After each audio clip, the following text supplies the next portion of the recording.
स्थानीय स्तर पर पुलिस प्रशासन के लोगों द्वारा डिटेन किया गया है, क्या है? देखिए, ऐसा लगा कि बड़ा हम लोग पिछड़े हैं, बैकवर्ड हैं, दलित की बात करते हैं, तो ऐसा लगा कि लोकतंत्र ख़त्म हो गया है। और जिस तरह से मुझे लगभग 2 घंटा के करीब, 1.5 घंटा से ज़्यादा डिटेन किया गया और हम कहीं खाना खाने गए, वहाँ पुलिस जा कर के जिसके यहाँ खाना खाने गए उनको प्रताड़ित किया। और उसके पहले भी हम एक कमला चौधरी जी थे, उनके यहाँ मिलने गए, उनके यहाँ भी पहुँच करके उनको भी धमकी दिया। तो ये नहीं समझ में आता है कि आखिर क्या है। वहाँ एक अनीशा जी हैं, वो पता नहीं पुलिस पदाधिकारी में क्या है, मैडम अनीशा हैं। उन्होंने तो कहा कि आपको तो आज घूमना ही नहीं है, आप क्यों घूम रहे हैं, आपको पता नहीं कि आज आपको घूमना नहीं है। और बड़ी ही बेदर्दी से और बड़ी बेतुका शब्दों में उन्होंने धमकी भरे लफ्ज़ों में बात किया और धमकाया भी मुझे कि आप क्यों घूम रहे हैं। मुझे किसी के धमकी से ये नहीं है, लेकिन एक पिछड़ा दलित का होना हमें लगता है कि गुनाह है। एक तरफ हम लोकतंत्र को बचाने की लड़ाई लड़ रहे हैं, बात कर रहे हैं, और दूसरी तरफ प्रशासन के लोग इतने धमकी भरे शब्दों में, क्या चुनाव आयोग का कोई ऐसा गाइडलाइन है क्या कि अंतिम समय में, चुनाव के अंतिम समय में एक दिन पहले आप बाहर नहीं निकल सकते हैं, घर में आपको कैद रहना पड़ेगा? कहीं ऐसा है क्या?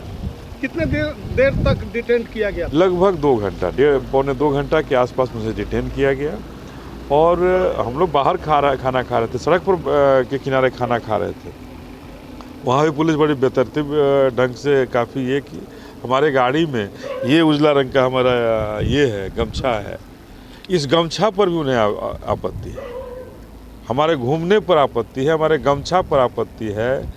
और ये कहना कि आप आज तो आपको कमरे में बंद रहना चाहिए, क्यों घूम रहे हैं?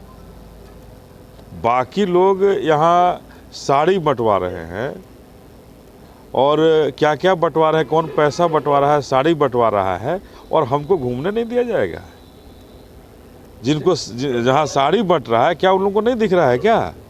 जहाँ पैसा बंट रहा है नहीं दिख रहा है क्या? या प्रशासन के लोग बंटवा रहे हैं? ये प्रशासन के लोग गुंडागर्दी जो कर रहे हैं, किसके कहने पर कर रहे हैं? अपने आका के कहने पर जो गुंडागर्दी कर रहे हैं, तो ये गुंडागर्दी बंद कर दें। मैं किसी भी परिस्थिति से लड़ने को तैयार हूँ। आपको जेल भेजना होगा, जेल भेज दीजिएगा, लेकिन जेल भेजने से हम शोषित दलित वंचित की आवाज़ को बंद नहीं कर सकते। आज कहाँ क्या क्या नौटंकी ये सरकार कर रही है, ये किसी से छुपा नहीं है।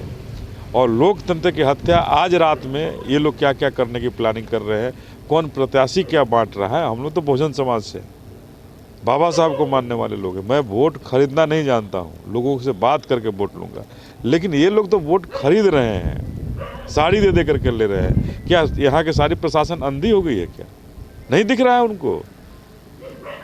ये हमारे साथ जो किया गया है, दुर्व्यवहार जो किया गया, हमें इतना देर डिटेन करके, हमारे आज बहुत सारे हमारे पास काम था, लोगों से मिलना था, लोगों को हमारे पास हर बूथ का हमको देखना था, कौन कहाँ क्या है नहीं है, अपने कार्यकर्ताओं से मिलना था, लेकिन हमें रोक करके प्रशासन ने हमारे चुनाव को बाधित करने का काम किया। शिकायत करेंगे?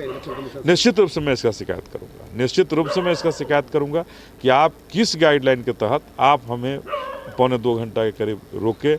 अटाव के डुमरांव प्रखंड के अटाव पंचायत में खैरही गांव में।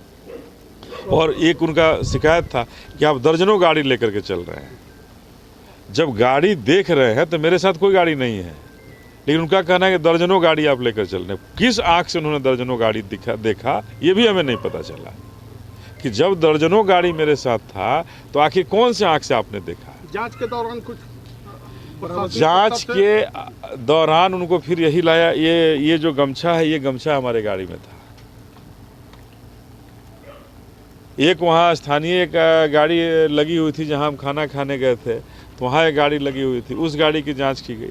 तो चलिए ठीक है, आपको जो करना था आप बिना ये किए हुए, आप जो वहाँ जो मैडम थी अनीशा, उनका कहना था कि जब तक एसडीपीओ नहीं आएंगे आपको बैठना पड़ेगा। मैंने कितना बार रिक्वेस्ट किया कि मैडम हमको काम है, आप जाने दीजिए, जाने दीजिए, हमें भी काम है।